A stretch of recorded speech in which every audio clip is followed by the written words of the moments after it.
Jennifer Knapp is a senior here at Liberty High School who has published her third book in the series called The Chosen Few. Some of her biggest supporters were a social studies teacher named Mr. Barker and a junior named Leilani Green. Sophomore year was really hard. I went through a lot of life changes, a lot of friend changes, and I needed something to do, something to distract myself. And in that, I found a story to tell about a girl who felt very similar. And I figured if it was going to help me, it was going to help a lot of people too. And her story needed to be told.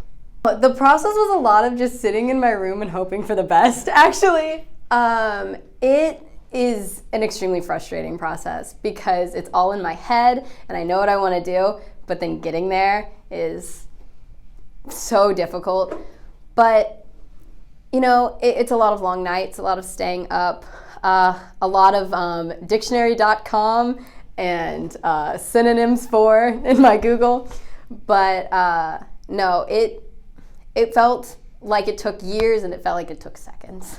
I spent a lot of lunches looking over her shoulder as she was writing, and we snap back and forth, and sometimes I'll get a snap and she'll be like, this line's really good, or like, this line's really like intense or something like that, and then I'll read it and I'll let her know what I think about it. It's not just like a digital copy where you can kind of put it out into the world. This had to be actually printed and cost money, so it really shows you how much the publishers believe in the writing and the quality of the work.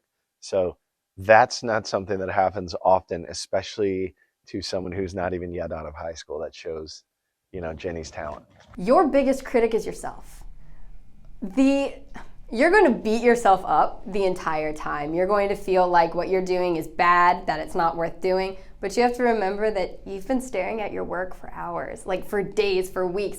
Your eyes are always on this, and it doesn't matter how good something is. If you've been looking at it for days and days, it's gonna start looking bad. You're gonna pick out all the flaws. You're gonna see everything wrong. That anyone who's ever written knows this.